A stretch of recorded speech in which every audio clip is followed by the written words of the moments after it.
Great. Well, thank you all so much for joining us this afternoon for Tales of the 10th, the Mountain Troops and American Skiing with Jeff Leich from the New England Ski Museum.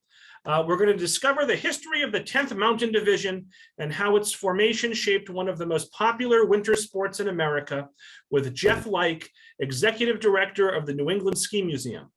Back on November 15th, 1941, the first unit of what would become the 10th Mountain Division was activated. The 10th Mountain was a unique American military unit that recruited and trained skiers and mountaineers to operate in mountain and winter warfare. 2 winters of training in the high mountains of Colorado tested the stamina of its soldiers and prepared them for combat in the Apennine Mountains of Italy. There, the 10th compiled a distinguished war record despite heavy casualties. After the war, many veterans of this cohesive unit guided and enhanced the growth of American skiing and outdoor recreation. Let's see here. I'm going to mispronounce some words here. The Vail and A-Basin in Colorado, the Crystal Mountain in Washington, Mount Bachelor in Oregon, the Nike, the Sierra Club, and the National Outdoor Leadership School were all founded or influenced by veterans of this mountain troop. So Jeff Leich has been Executive Director of the New England Ski Museum in Franconia, New Hampshire since 1997. Jeff is the editor of the Journal of the New England Ski Museum and produces most of the exhibits that the museum changes on an annual basis. Again, want to thank the Friends of the Library for sponsoring. And I was neglectful to mention, I also want to thank the West Newbury Library for partnering with the Tewksbury Library for today's event. So all 25 of us or so that are here on the call live, and those that will watch later on demand, let's give a big virtual round of applause to Jeff for joining us this afternoon. And Jeff, you can take it away. Thanks so much. Oh, great. Well, thanks very much, Robert, for having me and everyone for tuning in. Yeah, let me start with a little bit about the New England Ski Museum, and this won't take long, I promise. But here is our first location in Franconia Notch State Park on Interstate 93 in Franconia Notch. We're located right at the bottom of the aerial tramway at Cannon Mountain. You can see the lift line here, which was the first aerial tram ever built in North America. And actually outside of our front door, we've got one of those original tramway cars. This building started out as a vehicle maintenance garage for Cannon Mountain. And in 1982, the Ski Museum was able to take it over from the state and create our small museum here. And actually at the moment, if you can see my cursor, I'm right up here in this upper story speaking to you from this spot. The New England Ski Museum was founded in 1977, and it took the 5 years until '82 to get this building. Since that time, we've expanded to having a membership of about 1,500 members throughout the world, really, 36 states and 11 countries where our members are located.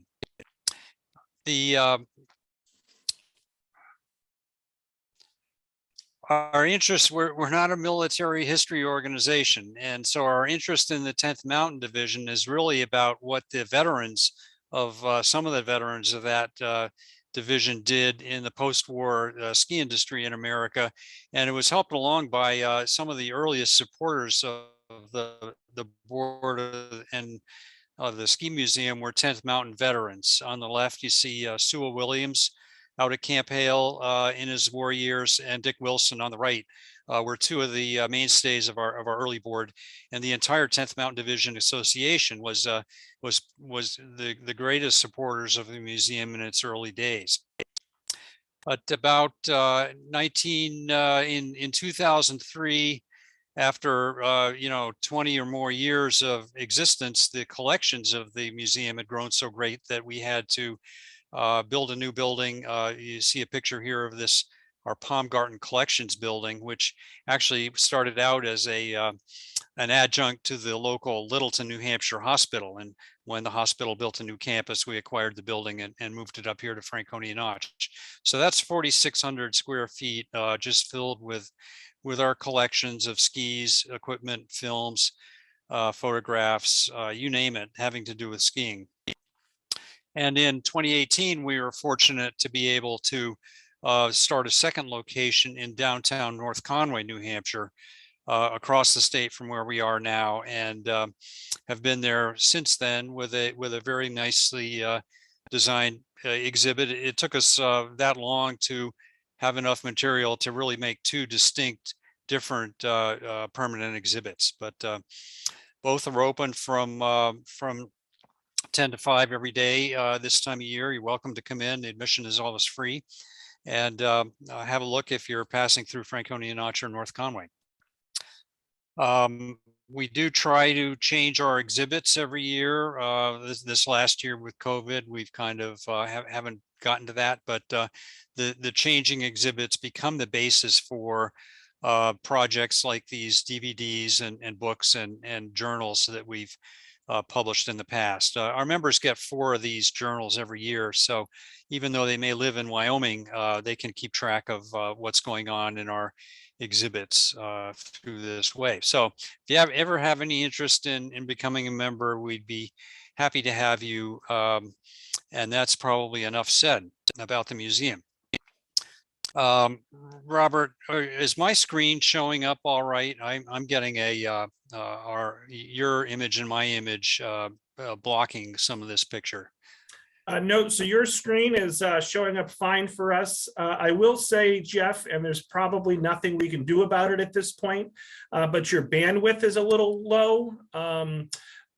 So it hasn't become a major issue yet. But I'll monitor that. But no, we can see the photos fine. Okay, great. Well, let me start with the 10th Mountain Division is a really bizarre and unique story in American military history, because actually it was a civilian, several civilian agencies who started really beating the band to get a mountain troop going. In the winter of 1940, these two fellows here, Bob Livermore on the left, Alec Bright on the right, both committed, great skiers, had been on the Olympic ski team in 1936 in the Olympics. And the next two fellows, Minnie Dole here, who was the founder of the National Ski Patrol several years earlier in 1938. That organization had spread throughout the country in a couple of years. And and Roger Langley, who was here, the president of the National Ski Association. Those 4 fellows, the story goes, were sitting around after a ski race up in Vermont in February of 1940 and talking about the war that was happening in Finland as the Russians invaded Finland with large armored mechanized columns and many soldiers, and were being quite handily held up and often defeated by Finnish mountain soldiers like these in their white camouflage outfits on skis with only very light artillery. Really a form of guerrilla warfare on skis. And these people and these fellows and also other American skiers were saying, well, in this time when the Europeans war is breaking out, what would happen if America ever had to fight in North America in the winter? We simply aren't prepared, because at that point the US Army wintered in the southern states and really had no cold weather capabilities. And very rapidly, after about 3 months, the Russians overwhelmed the Finns and took the country. But it made an impression on skiers throughout the U.S.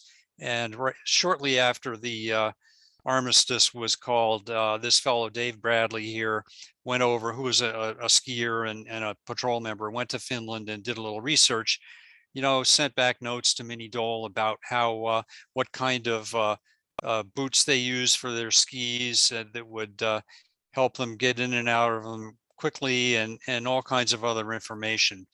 And so these National Ski Patrol people, joined by members of the American Alpine Club, which was quite a bit smaller organization, but also influential in that it's some of its members were well-to-do and connected people, started pushing the War Department to form a unit of mountain and winter warfare trained troops. And the War Department for several years really didn't want to hear it.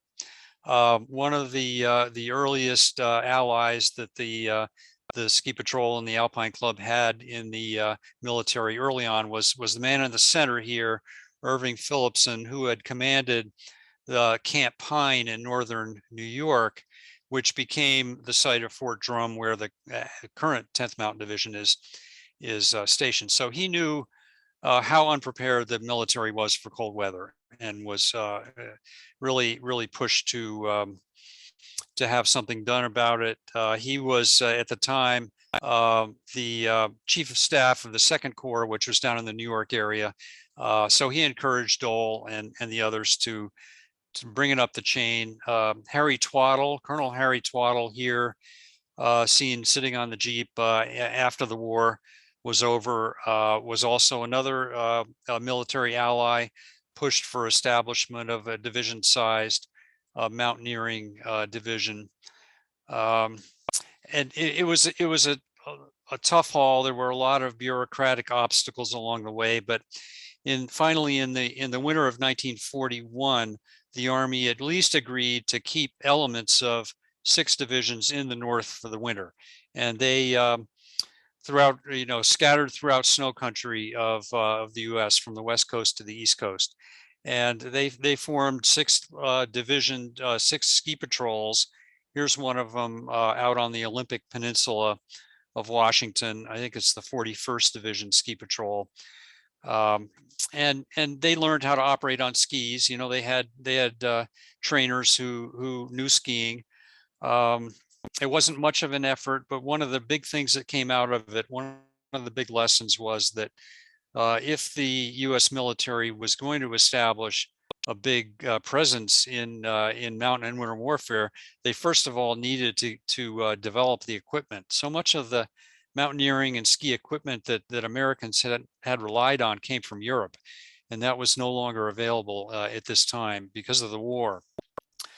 And so there was a big push, first in the Quartermaster Corps to look at equipment, develop equipment, and also to sort of research what the European mountain troops, which were well established, all the countries over there had them, had been doing in the past. And to that end, they hired this man, Adams Carter, a young Harvard graduate who was also a 36 Olympian skier, member of the American Alpine Club, and set Carter to translating all of the military manuals from the European ski troops that they could find. And at the same time started looking at the American ski market. Here you see an officer inspecting Northland skis at the plant that the Northland Company had in Laconia, New Hampshire. The military ended up buying virtually the entire production of the American ski industry, the ski builders being the exception to the rule of not being able to get foreign goods related to winter. But everything else, boots, clothing, sleeping bags, ropes had to be developed. And the Alpine Club, at the time that this got going in the winters of 41 and 42, the Alpine Club needed to test equipment year round, and simply ran out of cold weather. And one of the efforts to test equipment was this American Army Alaskan test expedition in the spring of 1942 that went up to Alaska, tested things like how to drop skis and other supplies out of planes onto glaciers to supply ground troops, and testing different sweaters, different kinds of down sleeping bags that they developed. And actually along the way they summited Mount McKinley, that's now called Denali. And here's a picture of one of the members on the way down. One of the biggest things that this Quartermaster Corps group developed was what was called the Army ski mountain boot. Over on the left, you see that with kind of a rubber lug sole and a really wide toe box. This boot looks pretty clunky to us now, but it could be used to fit in a standard bear trap binding. Bear trap is what we'd call them now, into a ski binding, but could also be used for climbing and general mountaineering. And they also developed a sort of a faux alpaca fleece, sort of the forerunner of the fleece clothing that we have now, that was used as a parka liner. After the war, it was widespread as marketed as the Wildcat parka. The Carol Reed shop bottom and put zippers down the front.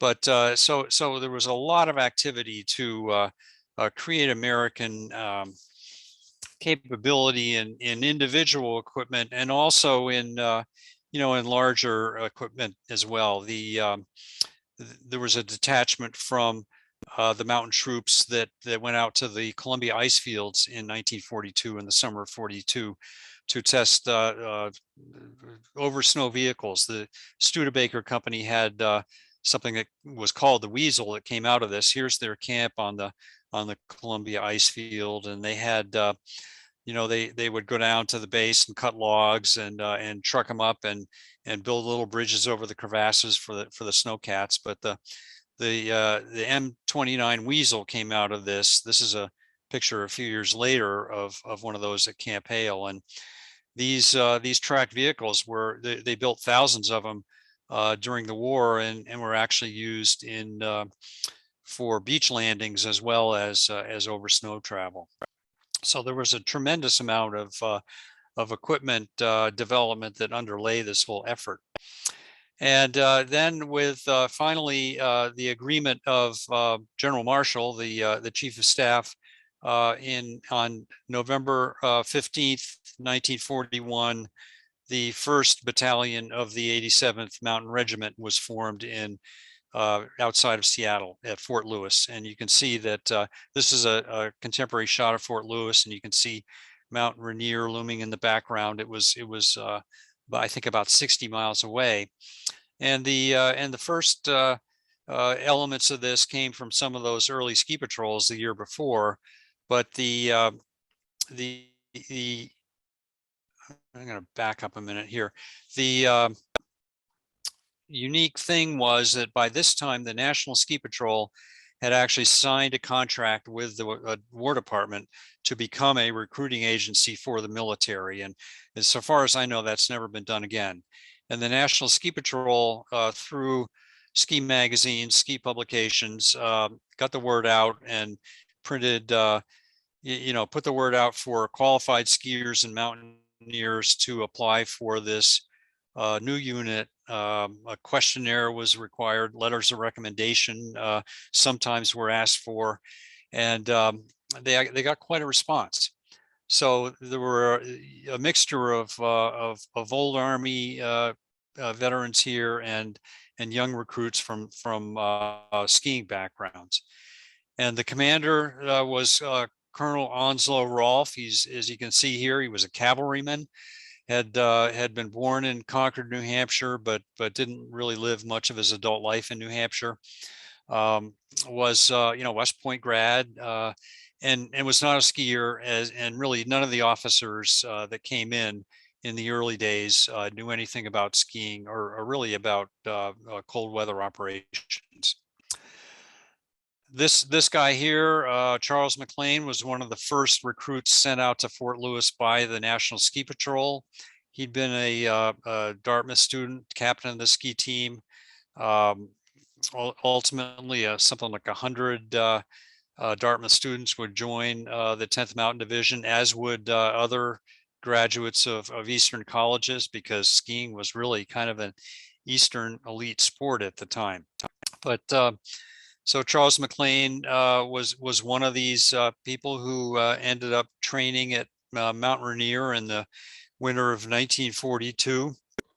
Early on, you can see that Colonel Rolfe rented out all the lodges at the Mount Rainier National Park for barracks, and they trained there from January through April or May, trying to develop tactics and adapting the sort of the existing Army ground forces doctrine to operations on skis and snowshoes and in the winter.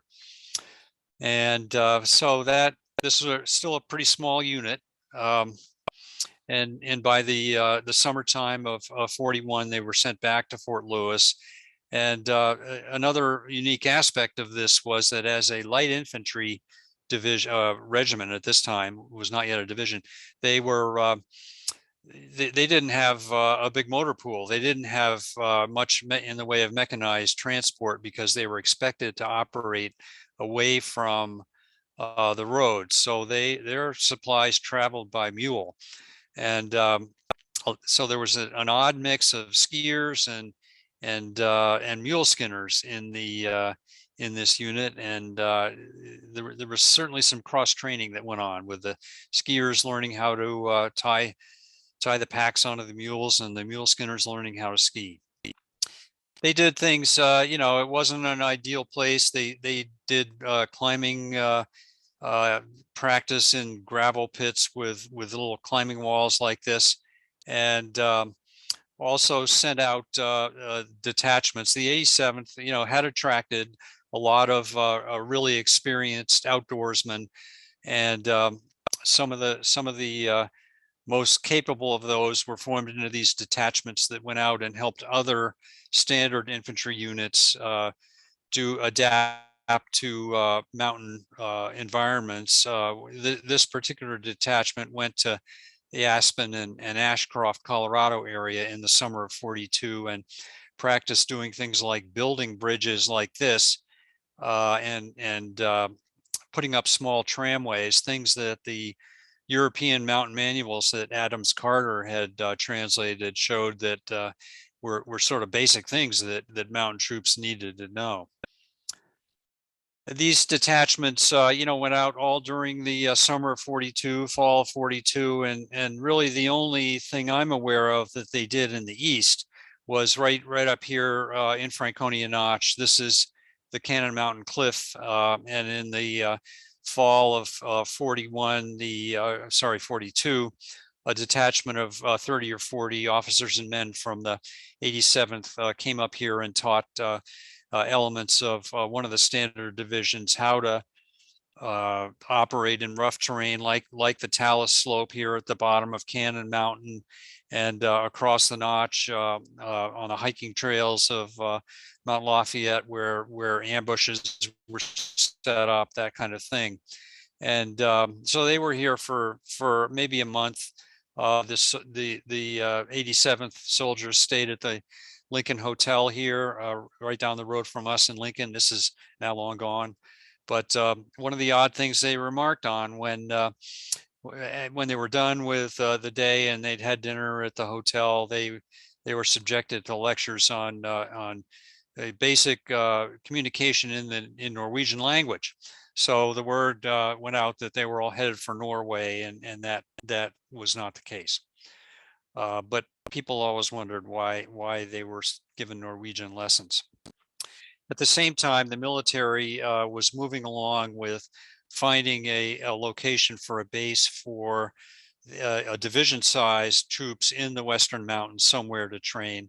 They hooked up with the U.S. Forest Service and looked at a couple of locations, and actually started building one at this place here, about half an hour away from West Yellowstone, Wyoming. And forget the name of the lake right here, but they started building some blockhouses and foundations in the late late 1942, and it really never came about.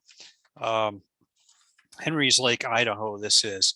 And so for whatever reason, the focus of the new base moved to Colorado, a little whistle stop called Pando, Colorado, about halfway between Leadville and Red Cliff, and not too far from today's Vail, Colorado.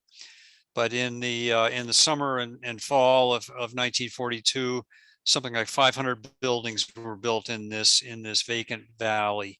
And by the end of by the winter of end of winter of 43, you know, here was a building with just filled with military barracks and rifle ranges and you know, all kinds of other things that a division-sized force, 15,000 men needed to train. And here's a, you know, spot. This is actually from a Warner Brothers film about the 10th Mountain Division. Which by this time there had been the 87th became, there was a 2nd Battalion, there was an 85th and an 86th forming as well. So you can see them in the, you know, their uniforms, the packs that had been developed by the Quartermaster Corps, all the gaiters, all the equipment that was needed. And as the place filled up, you know, people were struck by, you know, walking around the base, they would all of a sudden see these famous skiers that they'd seen in the ski magazines as they were growing up. Here's on the left is Torger Tokel, who was the great Norwegian ski jumper that pretty much won all the jumping events in the early 40s in the U.S. So it was an exciting time for a lot of these people. Ski training was up at a place called Cooper Hill, which was up above Tennessee Pass, not far away from the base. And this area, Ski Cooper, is still a viable Colorado ski area, a nice place to visit, and with quite a nice display about the 10th Mountain Division in its base lodge. You can see they had a T-bar that went up to the mountain, and a lot of people learned to ski here. As I mentioned, packing mules was an operation that people had to learn. They brought in Arctic explorers to teach how to build igloos. I'm not sure it was ever really that necessary, but they learned. This was Homestake Peak, which is not far from Camp Hale where they trained, but there was a lot of activity on Homestake Peak, and you can see that the owner of this photograph had sort of drawn in their line of how they skied in a zigzag pattern up to the summit of Homestake, and then I'm sure had a great run down in the powder like this. This is actually the photographer, the official Signal Corps photographer at Camp Hale, named Winston Pote, I believe. But I guess it's a good time to mention that the effect of gathering skiers from all over the country and from places like you know, the Berkshires and the White Mountains and the Green Mountains, and putting them into the Colorado high country and exposing them to skiing like this was bound to have an impact. And a lot of those people never went back to skiing in the Berkshires or the White Mountains, but stayed in the West after the war.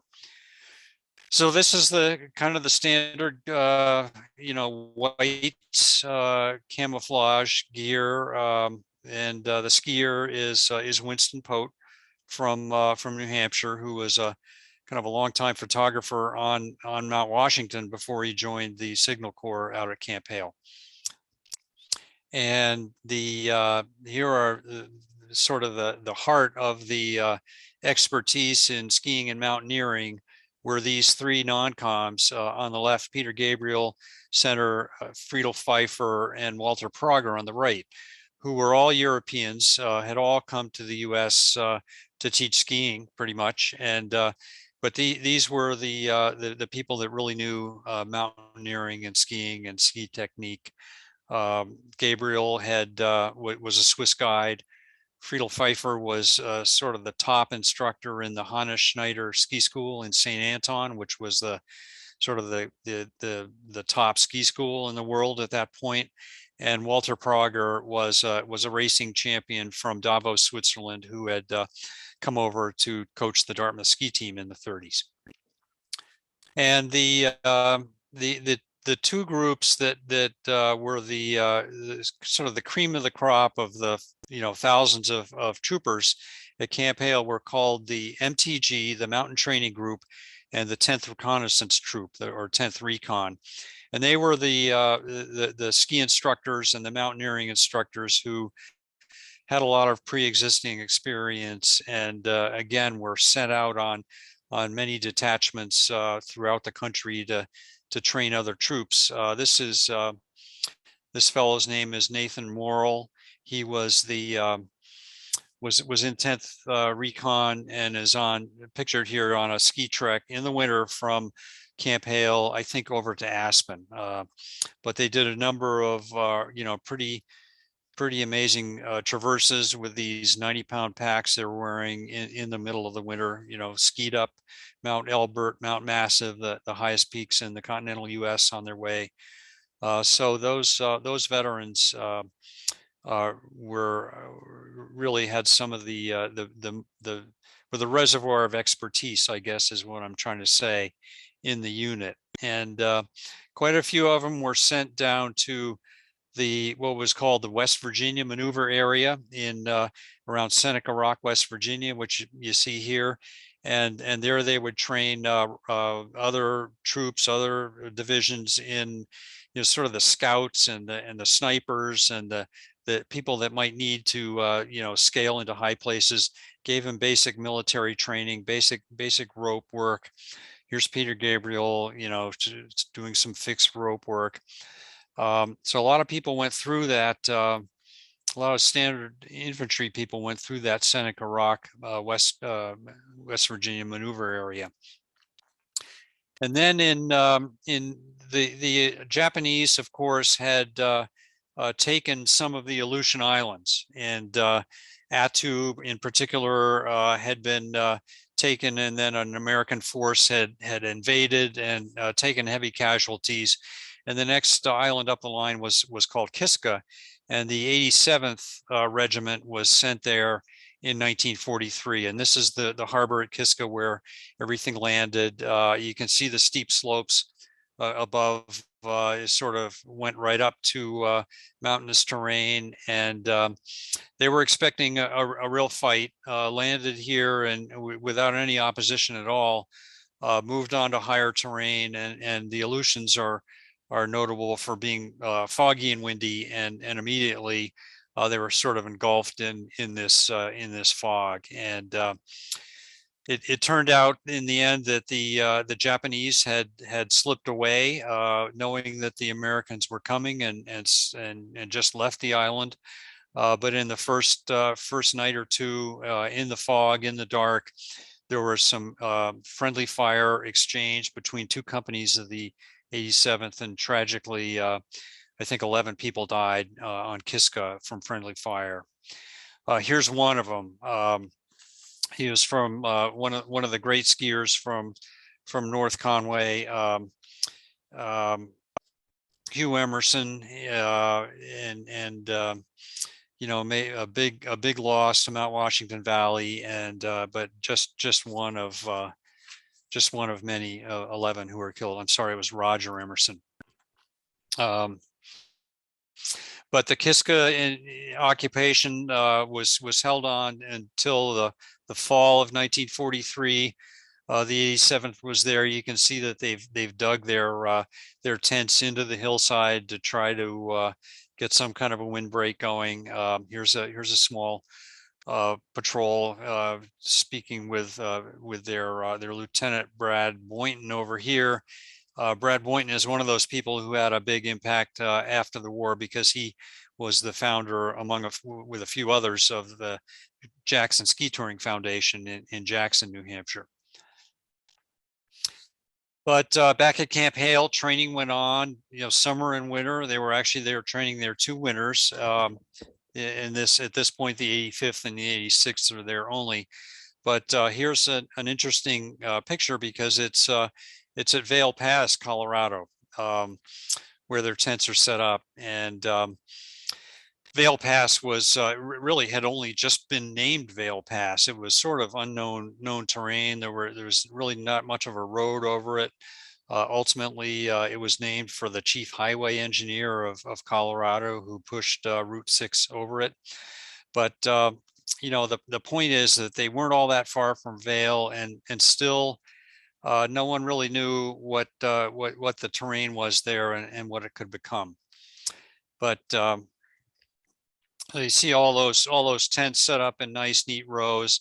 And there was a big problem with those tents, in that they were completely waterproof. And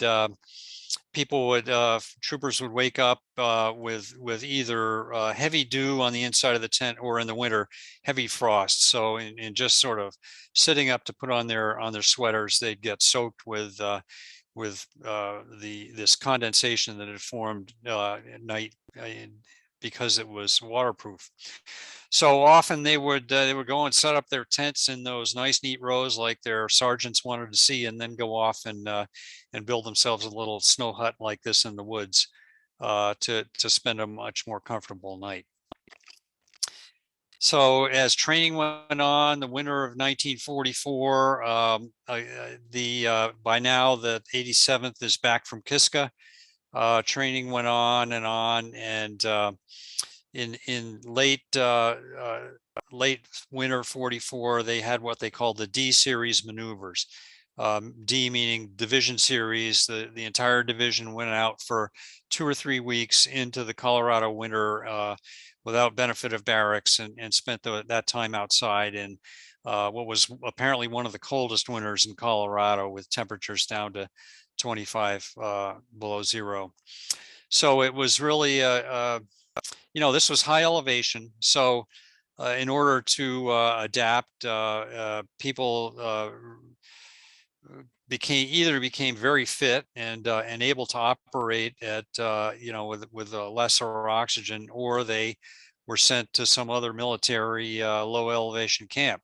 So at the end of this training, they were quite fit for mountain operations, hardened off by the D series. And at the same time, just about every other division that had been trained in the U.S. had now gone off overseas. So these troopers were wondering what's next. And what was next for them was to be transferred to Camp Swift, Texas, which, as I understand it, is not too far from Austin. And at this point, the military seemed to have decided to convert them to just a standard infantry division. Their numbers were increased. They got some mechanized equipment, and spent the summer and fall of 1944 training in the hot conditions of Texas. And while morale plummeted among these people who thought they were headed for the high mountains somewhere in Europe to fight, at the same time, they had trained at high elevation, adapted to those kind of low oxygen environments, and now they were being asked to do 25-mile marches in 8 hours in the heat in Texas. And the end result was, this was a very, very physically fit unit when they finally embarked for overseas in November of 45. Just before that happened, they were given a new commanding officer, General George P. Hayes, who's on the right here with General Mark Clark, the theater commander. And at the same time, they were given the designation of the 10th Mountain Division. They were given the rocker patch that went over their kind of cross swords emblem. General Hayes was had won the Medal of Honor in World War I, and had just come back from commanding artillery in France. And pretty quickly, it seems like he came to appreciate that this was a highly trained and skilled unit. And pretty quickly, the the bulk of the men seemed to think that this was a really fine commander. And by they were shipped by rail to Norfolk area, port of embarkation, troop ships over to Naples, Italy, where the Allied advance up the Italian boot was stalled. And here's a map, and I'll try to give a brief explanation, even though, as I've cautioned, I am not a military historian. But the red line is ultimately the line of advance of the 10th Mountain Division up until May of 45. But when they arrived, they were along here on the Apennine Mountains, low mountains, but rugged. And the Germans were dug in at the high ground. And though the Allies had taken a few of these spots a little bit before, they were never able to hold them.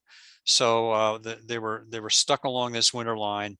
And the first thing that they were ordered to do, the 86th Regiment was ordered to do, was to take Riva Ridge here, which gave it was under the control of German artillery observers who could see the whole range that needed to be taken and call in artillery to any American troops that were there.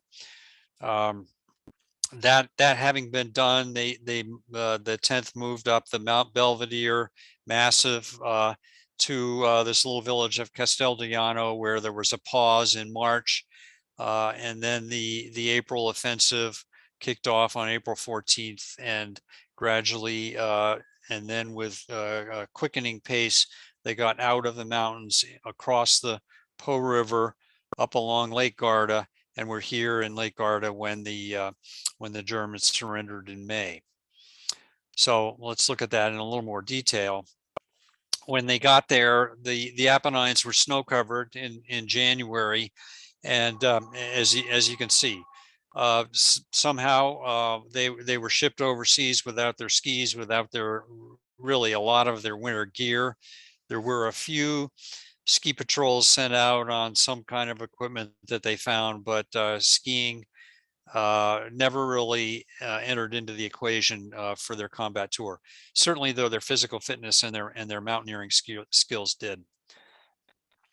This is a shot of Riva Ridge from below, and this is what the 86th Regiment was charged to take, with the along the ridge line of these 4 or 5 different summits where the Germans were lightly defended, because no one imagined that the enemy could climb this. But over the course of a couple of weeks, scouting expeditions went out in the middle of the night to find routes up some of these gullies, and in some cases there were fixed ropes put in. And on the night of February 18th to the 19th of 1945, something like 900 men of the 86th Mountain Infantry climbed these 4 or 5 routes at night silently. They weren't allowed to really have any live ammunition in their guns. They were just kind of astounding that they could get up there without alluring the Germans, but that's what happened. Here's another picture of Riva. It's not a cliff, but it's very steep, and fixed ropes were needed in places.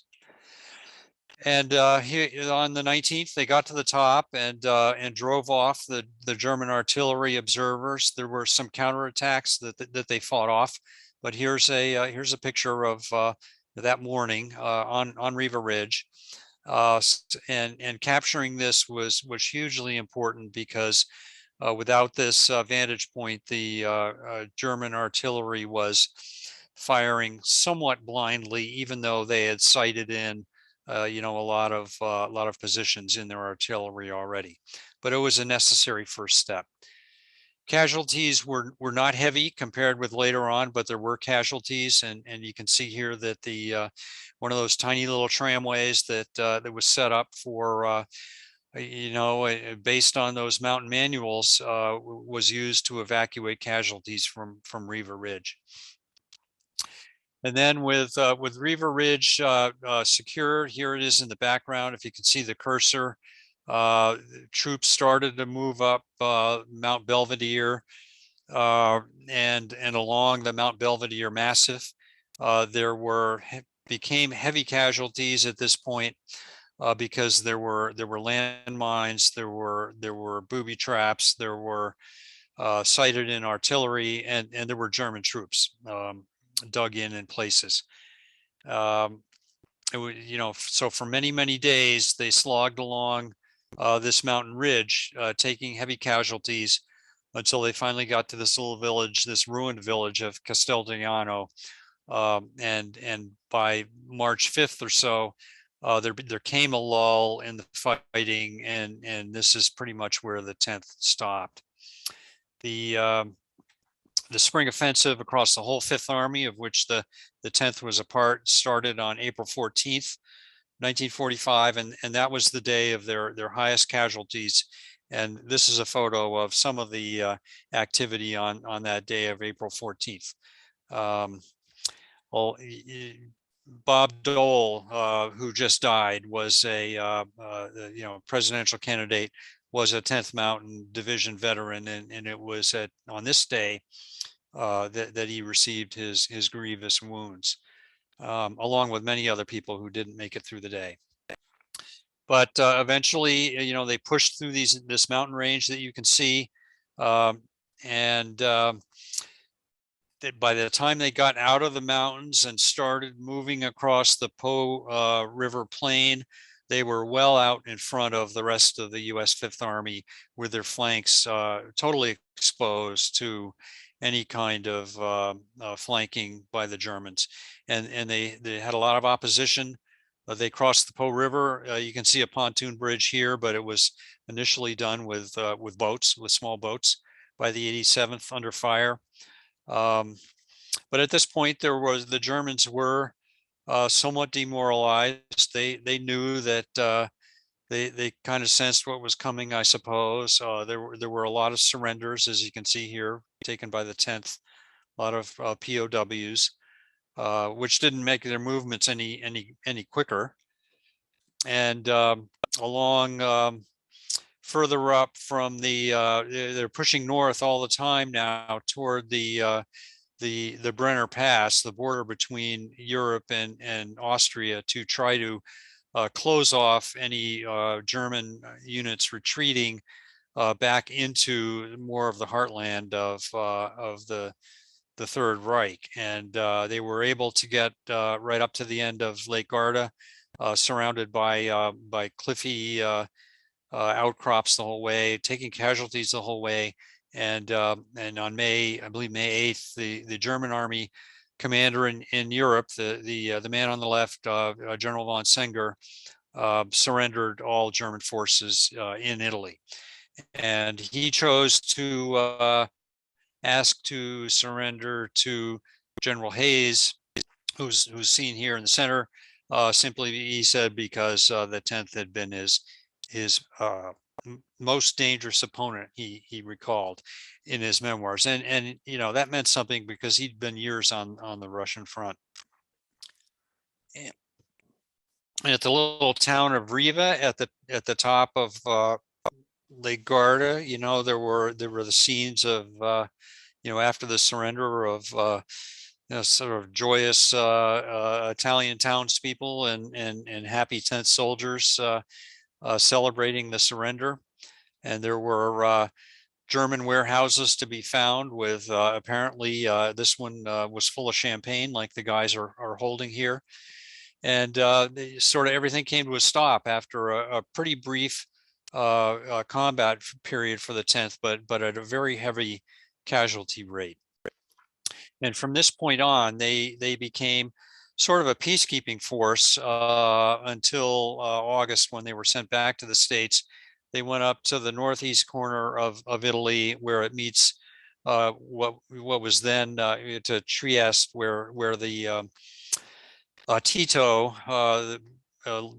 General Tito was leading partisan troops, they thought there might be a little bit of a dust up there, but there never was. They were there for peacekeeping. And in the the months of May, June, July, August, they convened a few ski races like Mount Mangart here, or also on the Grossglockner, and probably with German skis captured from German warehouses. And then by the beginning of August, they were back on troop ships heading back for the U.S. They were virtually the last unit to leave the U.S. and go overseas to Europe for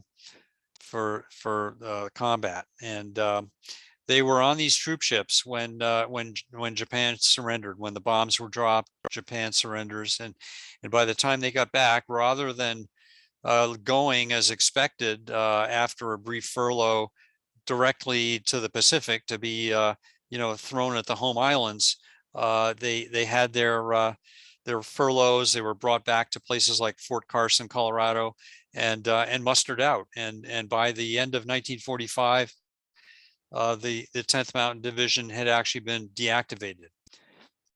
And at the same time, the Camp Hale was virtually torn down, with the exception of the few barracks you see here. It was German POWs who were being kept at Camp Carson were set to taken up there, and they dismantled the place.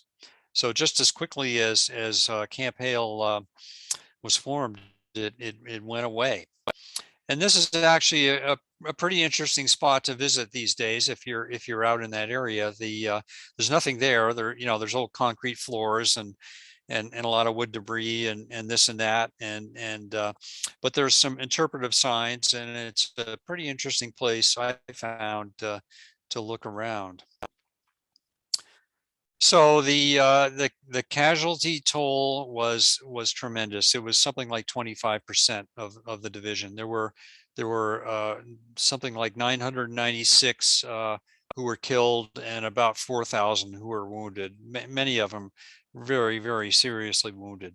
In 1949, at the top of Tennessee Pass, this memorial, you can't really see that all the names are there, but the names of all those who died in the service of the 10th are listed there.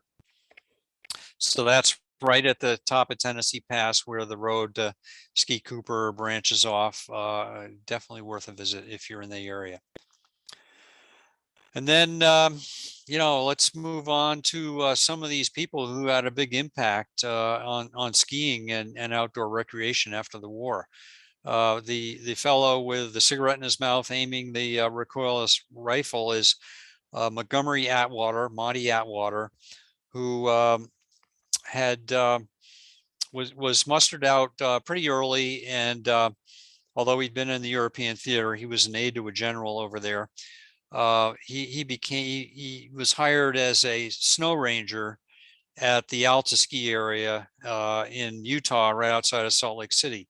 Right before the war, places like Alta started, skiing was started on national forest land in the West, and immediately it became obvious that avalanches were a huge problem. And so the Forest Service would hire a ranger to be on skis and do what he could to either close slopes or trigger avalanches or educate the public.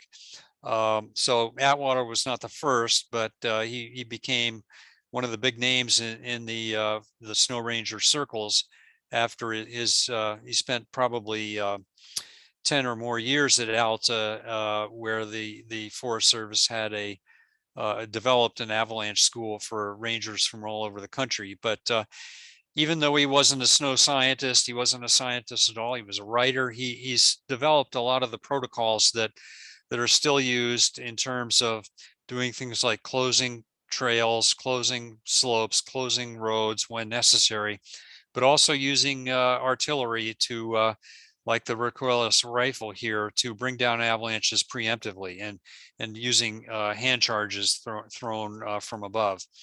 So Monty Atwater was a real pioneer in snow science, and after a number of years at Alta, he went to Squaw Valley, California, to develop an avalanche control plan for the 1960 Olympics, and that's where we see him here. This is Larry Jump, who was a 10th veteran, a Dartmouth graduate, had got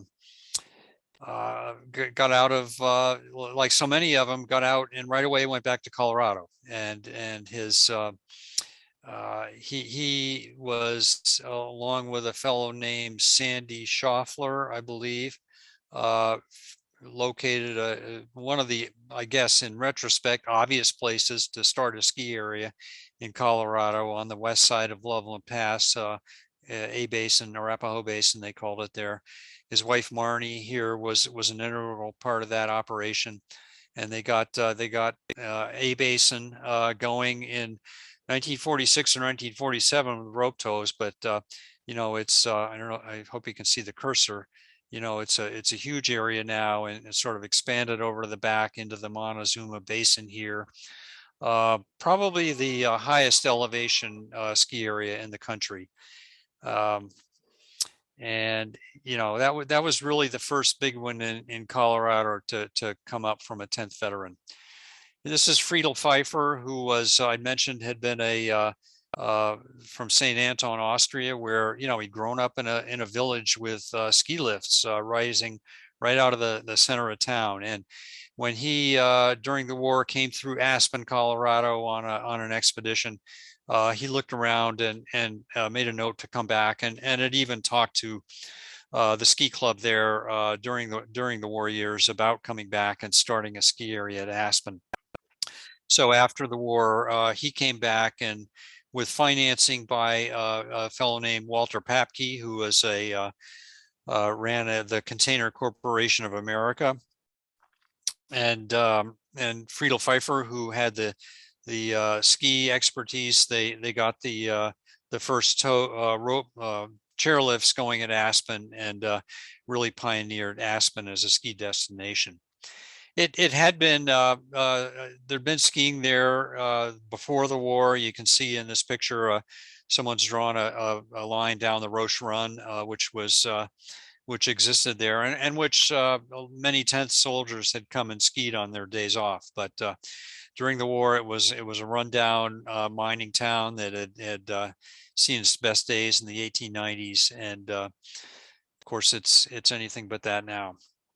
And actually, quite a few 10th Mountain veterans gathered in Aspen after the war. John Litchfield, on the right there, ran the Red Onion, the bar and restaurant that a lot of skiers hung out at. And you know, he seemed to indicate in an interview with us that you know, there was a lot of people, you know, they needed some time to get their heads on straight after their combat experience, and that's what maybe a lot of these people from the 10th that were gathering in Aspen and other ski areas were doing. This is Roduke Watson, who became a founder of Crystal Mountain. I think he's here on Homestake Peak in war training when we see him. The Bill Healy, 10th Mountain veteran, was involved with the Mount Bachelor, which you see in the background. Herbert Schneider was the son of Hannes Schneider in St. Anton, and they had managed to emigrate from Germany after his father Hannes had been imprisoned by the Nazis for a certain amount of time, settled in North Conway, New Hampshire, and there's Herbert a few years later on the left when he's the manager of Cranmore Mountain. Wildcat Mountain in New Hampshire wasn't founded by a 10th veteran, but Dick May, who you see on the right there, was a key player there, with the publicity guy, and kept it in the public eye for many years. And there were Thad Thorne here, who started out attached, was also a Wildcat figure early on. He is at Attach in New Hampshire. Actually, now at Attach and Wildcats run somewhat concurrently, both owned by Vail Resorts. Arthur Doucette, who was really one of the first American boys ever trained as a ski instructor, and along with others passed the Austrian ski instructor exam in about 1937. Came back to Jackson, New Hampshire, and ran the ski school at Black Mountain, which you see there for many years. And Arthur was also an early vice president, I believe, of the New England Ski Museum. So he very active in the early days of our organization. Mount Sunapee, New Hampshire was designed by a couple of 10th veterans. Mount Mansfield in Vermont was had many 10th veterans associated with it. The man on the right you see is Gordon Lowe, who was in management there for many years, and he was one of those people who was on that detachment to Lincoln, New Hampshire in late 1942 that we were able to get some detail from Gordon Lowe about that. And then the Adirondacks, the Hal Burton on the left, and forget his name here, Arthur Draper on the right, were both managers of Whiteface Mountain.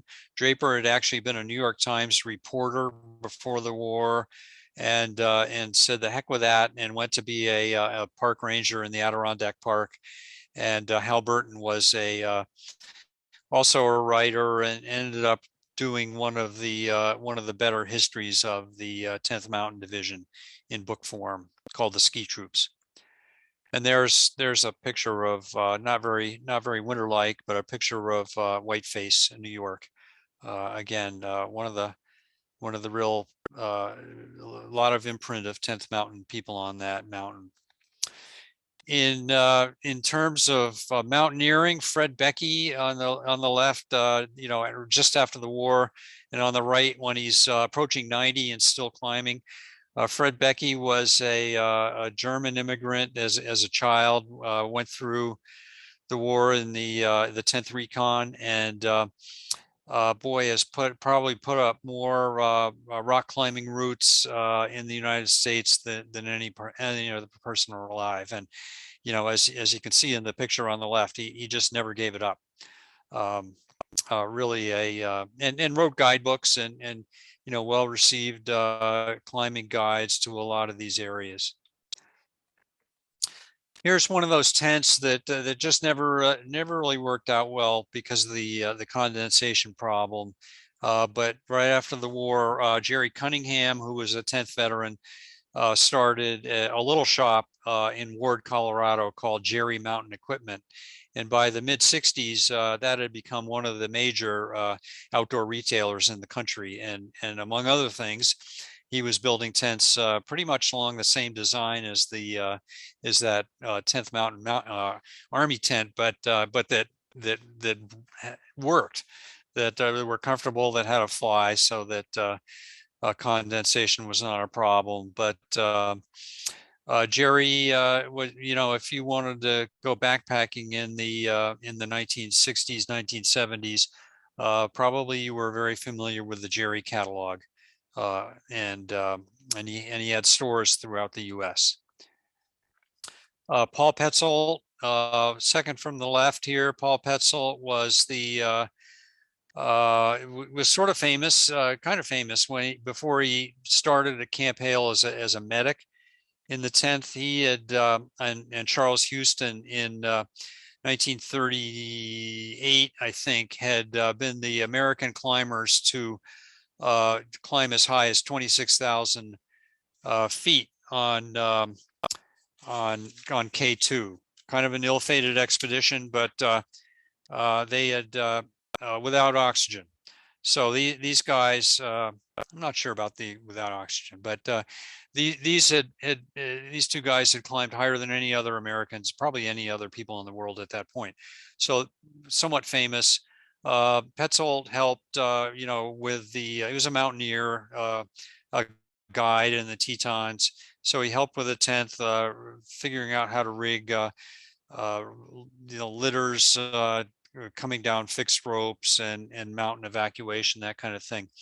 But in 1965, he founded the National Outdoor Leadership School in Wyoming, which takes outdoor leaders of outdoor groups and tries to train them in sort of proper expedition operations. And he, along with Tap Tapley on the right, who came to join him before long, Knowles expanded into quite an operation that's still going, and they've given hundreds of thousands of people instruction in who have then passed on those lessons to others in outdoor recreation. David Brower was the on the left there, presenting a Sierra Club coffee table book to Lyndon Johnson. Was in the 10th, and actually became kind of a bit of a critic of ski area development after the war in his role as president of Friends of the Earth and then the Sierra Club. Could have been vice versa. But so they had developers, and they had environmentalists in that unit. Here at skiing at Aspen in the early days, Bill Bowerman, during the war, he is here. After the war, he became the track coach at the University of Oregon, and he and a friend named Phil Knight opened something called Blue Ribbon Sports, but no one's heard of that. But they do know the company that it became, which is now Nike. So Bowerman was a real presence in the outdoor and athletic equipment world. Pete Seibert, seen here in Aspen, he was on the Aspen Ski Patrol for a little while right after the war. Took his GI Bill funding and went to probably the oldest hotel school in Europe, and got a degree there after a couple of years, with an eye to developing a first-rate ski resort in the U.S. And came back and along with his friend Earl Eaton, who was not in the 10th. Earl Eaton showed Pete Seibert where along Route 6 in what's now Vail, Colorado, there's some really perfect ski terrain, not only on the front face of the mountain, but in the back bowls beyond. And Pete had grown up in at first Sharon, Massachusetts, and then his father, just before the war, moved to Bartlett, New Hampshire. He'd actually grown up at the foot of this little rope tow area in Bartlett called the Stanton Slopes. And he says in his biography, he said it was great. They lived in a farmhouse here, and it was for them, it was ski in, ski out.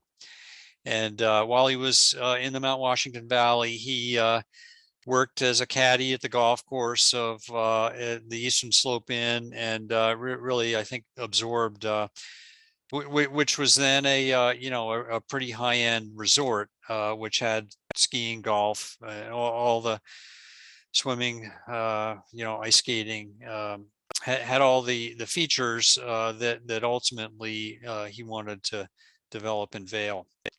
And he was helped along in Vail a lot by Bob Parker, who's seen here. Bob Parker became the marketing director and probably vice president of operations at Vail and Beaver Creek when that was built.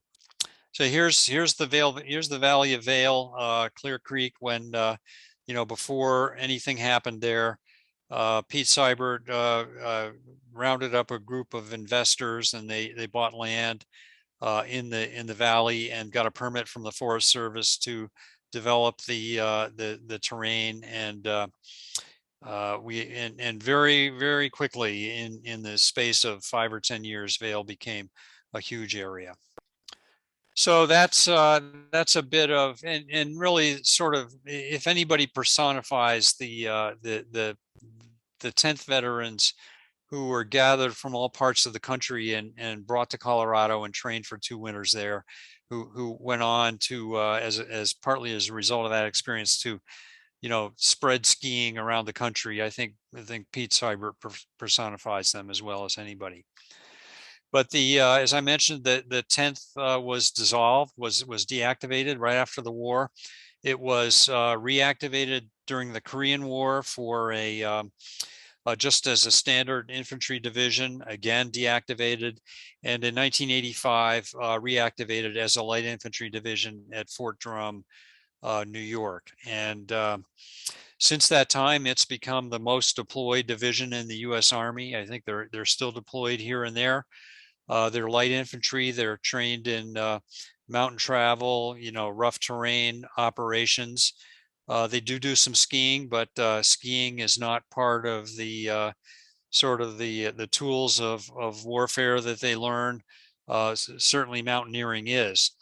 But the role that the World War II 10th Recon and MTG filled in terms of training other units in mountain operations is now filled by this Army Mountain Warfare School. Here are a couple of people giving a demonstration there, located in Jericho, Vermont, and there's a similar Marine mountain training school somewhere in California.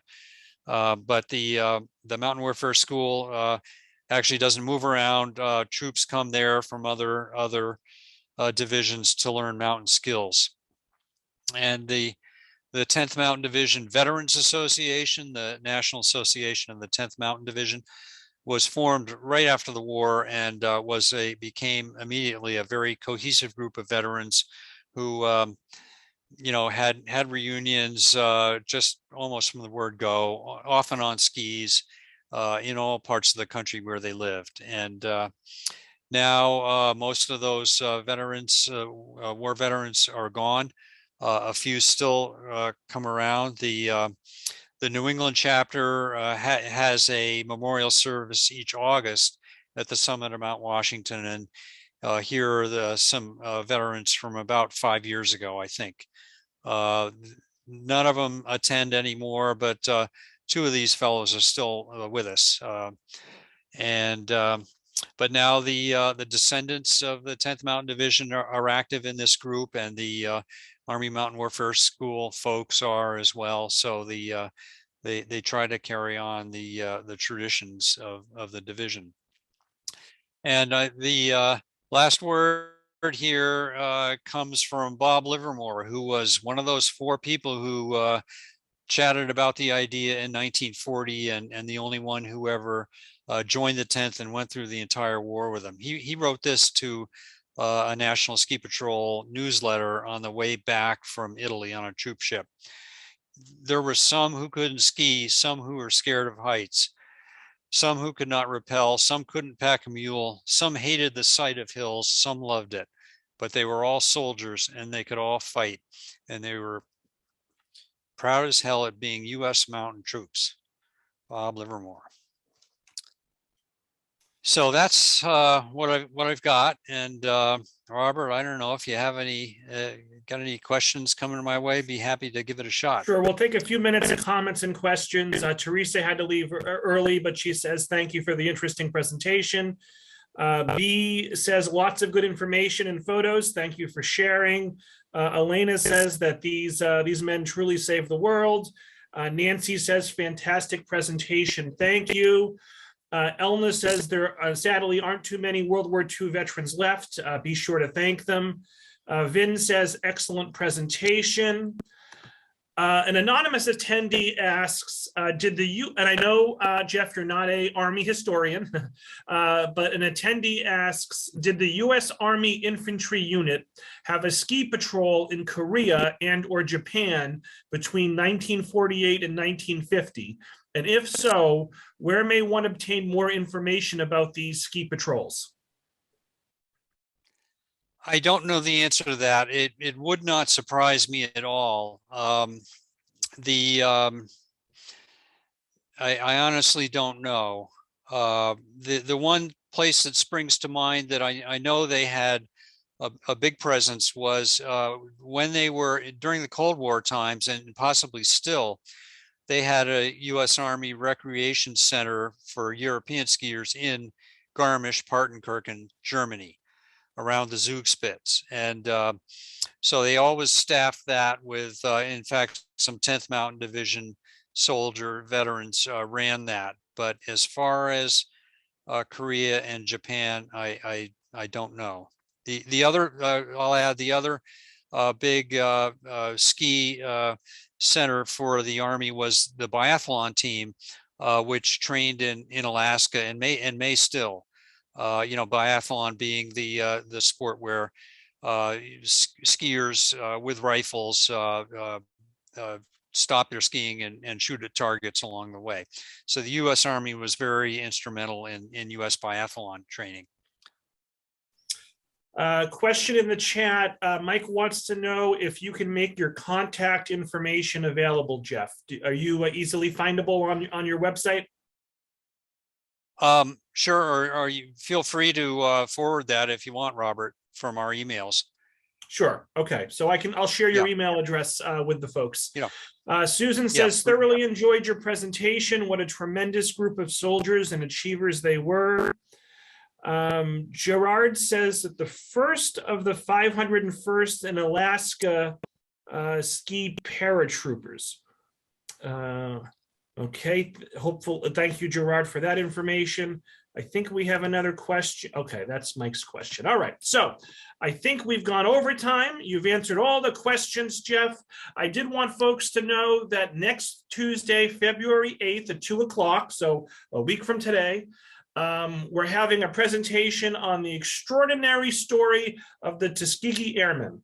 So that's next Tuesday, February 8th at 2 o'clock. Hope you can make that. Want to thank the Friends of the Library for sponsoring today's event, and the Tewksbury and West Newbury libraries for partnering together. Jeff, do you have any last words before we wrap up the call? I just want to say thanks to you, Robert, and for everyone for hanging in there. I realize it went a little long, but thanks. And I guess I'd also put in a plug for up on the screen here. The Denver Public Library has a 10th Mountain Division Resource Center, and they've got a tremendous amount of material online, including photographs. If you can find your way there, it's always something new to find there. Great. Thanks. Always happy to hear someone plug a library, Jeff. So that's good to know. So thank you all. I'll look for an email from me tomorrow with a link to the recording and a link to a feedback survey, and I'll include Jeff's contact information. So thank you all so much, and I hope everyone enjoys the rest of their day. Bye-bye. Bye, Jeff. Thank you, Robert. Yep. Have a good one.